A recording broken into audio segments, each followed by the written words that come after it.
Përshëndetje, mirë se vini në edicionin informativ të mesditës në Radio Televizionin Ora. Majoranca dhe opozita po vjojnë në diskutimet në lidhje në prania dhe të delegacionit të OSB-s në lidhje me propozimet e opozitës për reformën zgjedhore. Gazetari ynë Everest Deda i ka ndjekur këto diskutime, e kam në lidhje të drejt për drejt. Everest, të përshëndes, në çfarë pike janë palët në këtë moment dhe a mendon se do të arrihet edhe afati përfundimtar i vendosur për mbylljen e reformës 15 marsi? Përshëndetje, Besa, nga sa ne kemi komunikuar dhe diskutuar deri në këto momente, duket se majoranca pra Partia Socialiste dhe Partia Demokratike, por edhe opozita jashtë parlamentare, po diskuton pikrisht për disa propozime të Partisë Demokratike dhe aleatëve të saj që lidhen kryesisht me sjelljen e policisë dhe prokurorisë, por me sjelljen e policisë dhe prokurorisë në periudhën tranzitore zgjedhore, çka do të thotë se Partia Demokratike ka në plan dhe sot lançon për herë të parë ndoshta në Komisionin e Reformës së Zgjedhore mundësinë pra për një qeveri tranzitore para zgjedhjeve parlamentare. Me sa unë kam diskutuar dhe burime pranë Partisë Demokratike, propozimi i demokratëve mbetet ai për një periudhë 100 ditore, pra 3 muaj para zgjedhjeve parlamentare të ketë një qeveri tranzitore e cila do të merret me gjithë përgatitjen e proceseve elektorale, një model ky i njohur në Maqedoninë e Veriut. Pra, kujtojmë që Maqedonia e Veriut mori një vendim të tillë për faktin se pra deri kur vendi të antarësohet në Bashkimin Evropian, por çka do të thotë se duket se çështja pra nuk do të jetë thjesht një çështje e cila do t'i mbetet vetëm diskutimit të tryezës së reformës zgjedhore, pasi vendosja në ligj apo në kushtetutë një qeveri tranzitore duket se kalon këtë moment për faktin se kërkon diskutime të nivelit më të lartë politik, çka do të thotë se duhet një dakordsi ndoshta edhe me ndërhyrjen e ndërkombëtarëve për të arritur këtë qëllim të Partisë Demokratike dhe aleatëve të saj opozitar.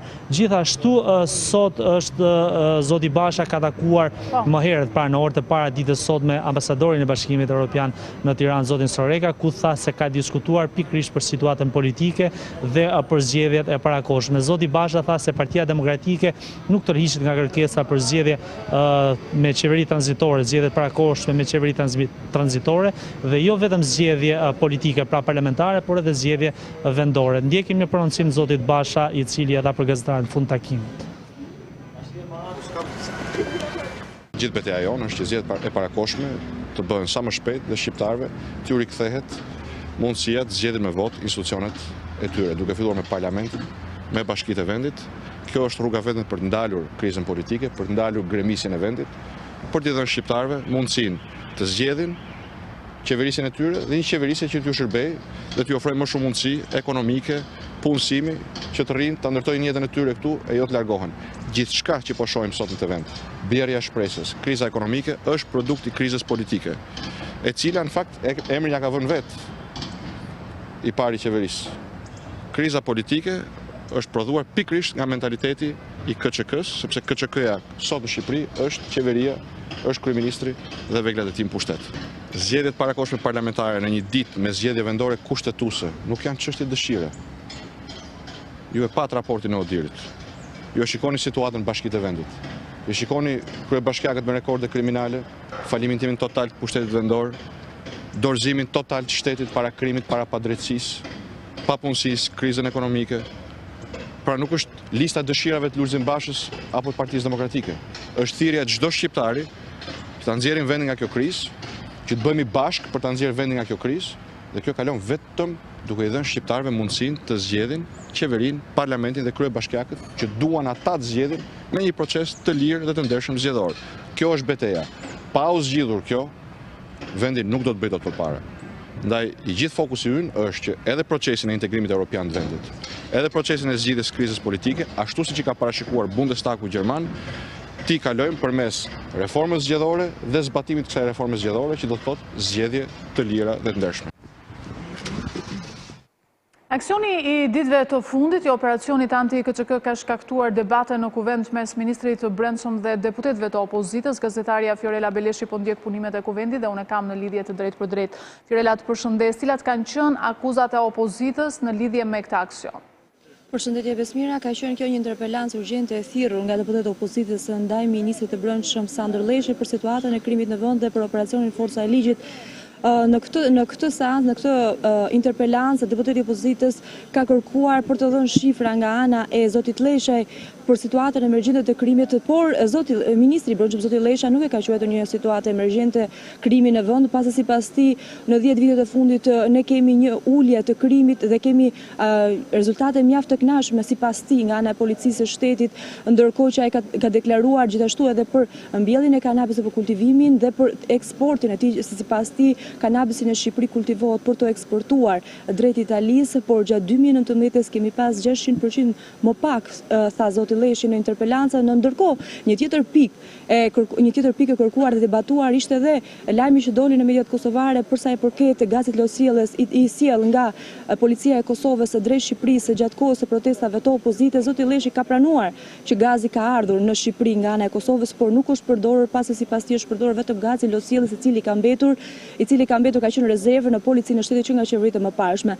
Ndërkohë folte për aksionin anti-KCK dhe zoti Lesha deklaroi që vetmja emergjencë në vend është sekuestrimi I pasurive të këtyre personave që kanë fshehur për vite me radhë dhe për këtë arsye edhe sot në seancën plenare do të miratohet dhe një nga projektligjet e sjellja nga ana e qeverisë për administrimin e pasurive të sekuestruara nga OFL-ja. Unë për më shumë juftoj që të ndiqni edhe fjalën e zotit Leshi në interpelancën me Lefter Maliq.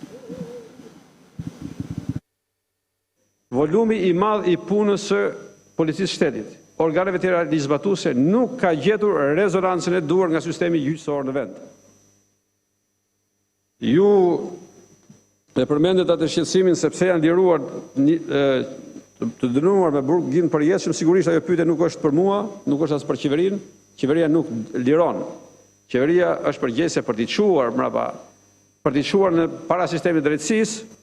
Dhe pastaj, ajo se çfarë ndodh me ta më tutje është puna e një sistemi tjetër, por është fakt I pa diskutueshëm që rezonanca e sistemit drejtësisë, jo sistemi drejtësi, po e gjyqtarëve apo prokurorëve të caktuar ka qenë jo ajo që duhet të jetë, për arsye se një numër I madh rastesh të rënda kriminale, të dokumentuara në mënyrë të pakundërshtueshme, janë trajtuar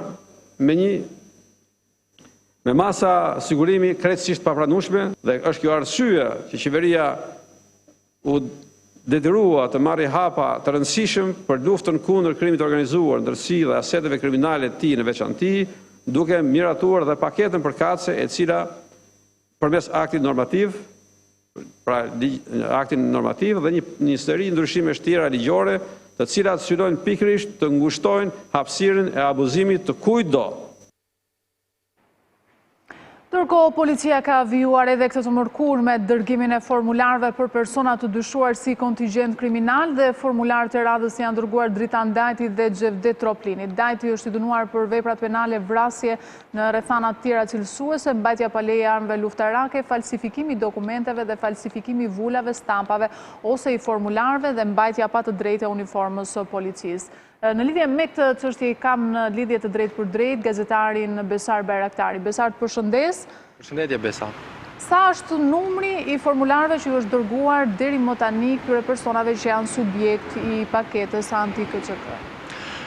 Fakt, me 2 formularë të dërguar gjatë ditës së sotme pra shteta si Dritan Dajti dhe shteta si Xhevdet Troplini në Durrës, bëhet fjalë për numrin prej 15 formularë të cilët janë dërguar që nga java e kaluar, ku nisi dhe operacioni në kuadër të ndalimit të pasurive të personave që janë të skeduar dhe të dënuar nga ana e drejtësisë. Në fakt, për sa I përket këtyre formularëve, kemi patur një shtrirje në disa prej qyteteve, konkretisht në Tiranë, në Durrës, në Fier, në Lushnjë, në Elbasan dhe në qytetin e Shkodrës. Këto janë në disa prej qyteteve të cilët persona të dyshuar dhe të cilët kanë kryer pasurinë tyre i është dërguar formulari për justifikimin e kësaj pasurie. Në fakt, përveç formularit të shtetasit Troplinit të cilit ju dërguar gjatë ditës së sotme, ka patur dhe bllokimin e automjetit të tij gjatë ditës së djeshme, i cili është ndaluar për verifikim të dokumentacionit dhe nëse rezulton si automjet i vjedhur.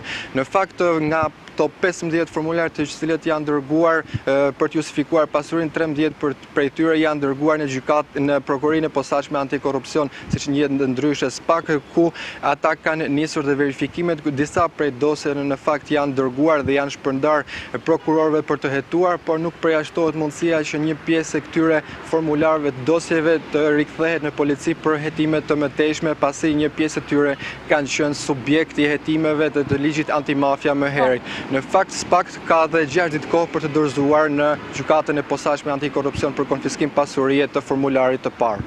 Faleminderit Besar Berektari për raportimin dhe për detajet që na dhe në lidhje me këtë proces. Do të vazhdojmë të flasim për të tjera informacione. Zgjedhjen e drejtuesit Byros Shkombëtare të hetimit, Shtetet e Bashkuara e konsiderojnë si një tjetër hap të rëndësishëm të drejtësisë së re dhe të pavarur. Përmes rrjeteve sociale, Ambasada e SBA-s shpreh mbështetjen për këtë proces, ndërsa po e ndjek nga afër edhe përmes ekspertëve të saj. Për Shtetet e Bashkuara të Amerikës, krijimi i Byros Kombëtare të hetimit është një tjetër hap për të vendosur sistem drejtësie etik dhe profesional. Përmes një reagimi në Facebook, selia diplomatike e Shteteve të Bashkuara në Tiranë nënvizon se procesi i aplikimeve të kandidatëve po ndiqet nga afër prej tyre dhe mbështesin Shqipërinë në forcimin e sundimit të ligjit. Ky proces transparent dhe objektiv është një hap tjetër drejt vendosjes së një sistemi drejtësie etik, transparent dhe profesional, që qytetarët e meritojnë. Mbeten edhe pak ditë përpara se të mësojmë drejtuesin e Byros Kombëtare të hetimit. Shtetet e Bashkuara janë të përkushtuara në mbështetjen e përpjekjeve të Shqipërisë për të përforcuar sundimin e ligjit përmes proceseve transparente. Nën monitorimin e qeverisë së SBA-s, Komisioni për zgjedhjes i SPAK-ut është tashmë në fazat përfundimtare të përcaktimit të kandidatit më të mirë për drejtor të Byros Kombëtare të hetimit. Janë 18 kandidatë për drejtimin e BKH-s, të cilët janë nështruar testimeve përkatëse, e nga të cilët vetëm 6 prej tyre do të kalojnë në fazën përfundimtare. Kandidatët ju nështruar një prove të aftësive fizike që përfshinte 300 metra vrapi me shpejtësi 2.4 km vrap dhe ushtrime të tjera, e më pas ju nështruan edhe testimit me shkrim. Edi Paloka lëshoi një deklaratë të fortë në studion e emisionit TV Ora. Edi Rama komunikon personalisht me kapobanda tha numri 2 demokratëve përballë Sonila Meçës, ndërsa gazetari Ylli Rakipi thotë se Edi Rama ka blerë gjithçka, madje edhe opozitën. Për çfarë do të mbahet mend të rilindja? Pyetja ngritur në emisionin TV Ora të Sonila Meçës mori përgjigjen e të ftuarve. Edi Paloka, Arben Malaj, Iris Luarasi dhe Jordan Daci. Ky njeri mendon që e drejta njerëzore dhe hynore i takojnë atij. Ai është zoti, ai ka fituar zgjedhjet, dhe tash çon si kanë ligjet, çon si ka kushtetuta. Se ç'po bëhet për ditë në për rrugë po e shihni se vetëm terror domosdoshmë absurd, që unë nuk e di edhe çfarë fiton qeveria në këtë rast, sepse terrorizon qytetarët e pafajshëm. Një luftë frontale e tillë është përdorim energjisë, është përdorim forcash. Pjesa për cilën ne gjithë jemi interesuar dhe si individë dhe si qytetar është pjesa e krimit ekonomik që tenton të bëj krushim me politikën. Të vepruarit në mënyrë policeske, si po veprojmë ne, duke i marrë gjyqësorit atributet, po që t'ja merr përkohësisht sepse më vonë prap gjyqësorit e ushtroj, praktikisht është një mënyrë për të ligjëruar pronën këta të paligjshmit. Si që fituan zgjedhjet në 2013-ën, me votë popullore se njerëzve ju arrin një pikë që nuk duan të dinë më fare dhe duan absolutisht të ndryshojnë sistemin qeverisës, edhe juve, këtë po ju them, nuk mund të keni asnjë frikë nga Edi Rama, sepse vërtet në qoftë se njerëzit do jenë të bindur për juve dhe do urrejnë aq shumë se ndonjëherë ti voton për tjetrin edhe se s'ka kandidata të tjera. Kështu që kjo është dhe unë prandaj ta thash miqësisht fare, nuk diskutohet fare që zgjedhjet fitohen nga opozita sepse njerëzve ju vjen shpirti majtundë. Numri 2 i PD-s, Edi Paloka lëshoi një deklaratë të fortë ndaj kryeministrit. Një skandal brenda skandalit që kryeministri merr makinën private, çon si ka është e vllajt, merr një makinë private të blinduar, pikërisht momentin kur ka ngritur gjithë të fortunë dhe po bllokon dhe po ndalon në për rrugë njerëz të pafajshëm, Vetëm sepse i mbushet mendja një polici në rrugë që ky e ka makinën të shtrenjtë apo e ka blinduar, nuk e di se çfarë. Kjo është çështja është pse vllai kryeministrit ka nevojë për makinë të blinduar, është. E kemi thënë dhe këtë me kohë. Kur futesh në pisliqe, dhe i kemi denoncuar në herë pas here, pastaj detyrohesh të bredhësh me makinat blinduara, e ka dhe bodyguardej që nuk i takojnë. Por kritikat ndaj opozitës nuk munguan nga gazetari Ylli Arakipi. Opozita shqiptare duket ose është e paftë, ose është edhe ajo e kapur nga e Tirana. Ndërsa sulmi ndaj gazetarëve u komentua nga sekretari i gazetarëve italian, shkandezi debat të fortë në studion e emisionit TV Ora. Është thelbësore që shtetet të garantojnë normat që sigurojnë lirinë e plotë të autonomisë së gazetarëve, që të kryejnë të lirë punën e tyre. Unë nuk mendoj që këtu nuk ka arsye për të shqetësuar. Në mënyrë absolute ka arsye për të shqetësuar.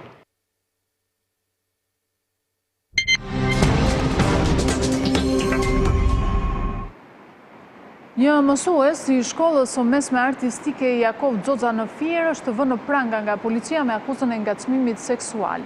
Agron Bego, 63 vjeç, u denoncua nga një emision investigativ për ngacmimin seksual të një nxënëse të shkollës. Sipas pamjeve të publikuara, mësuesi afroi nxënëses ta ndihmojë me mungesat në këmbim të intimitetit. Policia e Fierit thotë se mësuesi 63 vjeçar u shoqërua menjëherë pas publikimit të rastit, ndërsa në përfundim të veprimeve hetimore ndaj tij u mor masa e ndalimit. Çështja tashmë i ka kaluar prokurorisë së Fierit për hetimin e dyshimit për ngacmim seksual në ambientet e shkollës.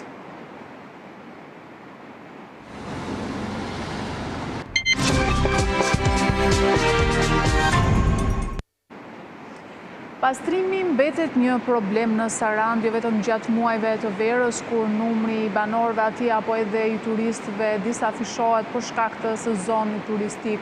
Gazanët e mbushur plot dhe mbetjet e hedhura në rrugë, është kjo panorama që të ofrohet dhe që të shoqëron edhe në këto ditë dimri. Gazetarja jon Angela Lushka i bëri një vëzhgim në qytetin bregdetar dhe ne kemi në lidhje të drejtë për drejtë. Angela, të përshëndes, atëherë mund na i përshkruash edhe një herë problematikën. Përshëndetje. Edhe në dimër, Saranda ndodhet sërish në pushtetin e mbetjeve urbane.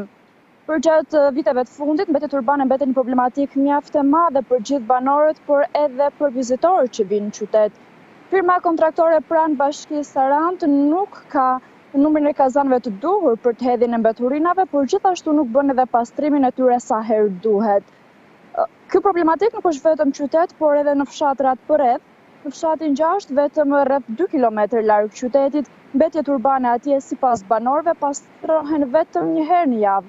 Ky ka sjellë një problem shumë të madh, kur Saranda pritet të mirëpresi rreth 2 milion turistë këtë verë, qyteti përballet me papastërtinë e cila gjendet në çdo rrugë të qytetit. Faleminderit Angela Lushka. Faleminderit. Shohim të tjera informacione, të rinjtë e FRPD-s kanë shpërndar fletushka në shesh kundër kryetarit të bashkisë Erion Velian, duke i kujtuar atij vdekjen e 16 vjeçarit Ardit Gjokle. Ndërsa kryebashkiaku i Tiranës Erion Velia i pombante fjalimin për 100 vjetorin e Tiranës si kryeqytet, të rinj të FRPD-s shpërndan fletushka në shesh. Drejtësi për Ardit Gjoklajn. Ky ka qenë mesazhi kryesor. Në pankarta shkruhej: frika e tij, prishja më e madhe e propagandës. Të rinjtë e FRPD-s nuk kanë harruar të i kujtojnë edhe përdorimin e gjuhës as pak etike ndaj gazetarit të Ora News.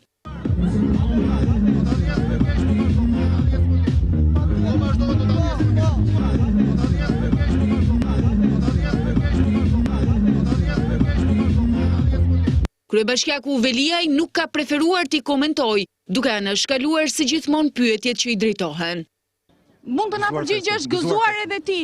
Jeni në dieni për këtë pankartë? Reagimi për të zhdukur çdo gjurmë të fletpalosjeve në shesh ka qenë i menjëhershëm.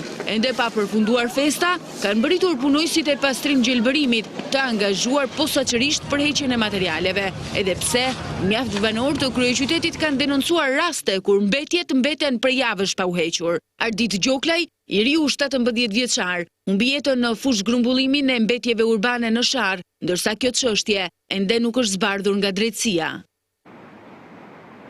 5 ditë para konferencës së donatorëve për dëmet e tërmetit, Bashkia e Tiranës vlerësohet si një nga bashkitë që ka mbetur pas me evidentimin e dëmeve. Në mbledhjen e Komitetit të Rindërtimit është evidentuar edhe kjo gjë. Kemi dhe Bashkinë e Tiranës që është një hap për shkak të procedurës mbrapa, por tashti është work in progress, pra ka filluar puna. Në Bashkinë e Tiranës për vlerësimin e thelluar po kaloj mbrapa. Ky është edhe skedjuli që vlerësimi i thelluar së bashku me raportet e detajuara mbaron në fund të marsit, fillimi i prillit. Në çadra vazhdojnë 10.023 qytetarë, janë 12.000 familje që përfitojnë nga bonusi qirave, janë 1.455 leje me procedurë të përshpejtuar. Ata që shpronsohen në zonat që caktohen si zona me orientim, me zhvillim të detyruar, le ta themi, shpronsohen 100% për metrat katror dhe në bazë të vendimit të Këshillit të Ministrave me çmimin e referencës. Pra 100% për metrat katror që kanë,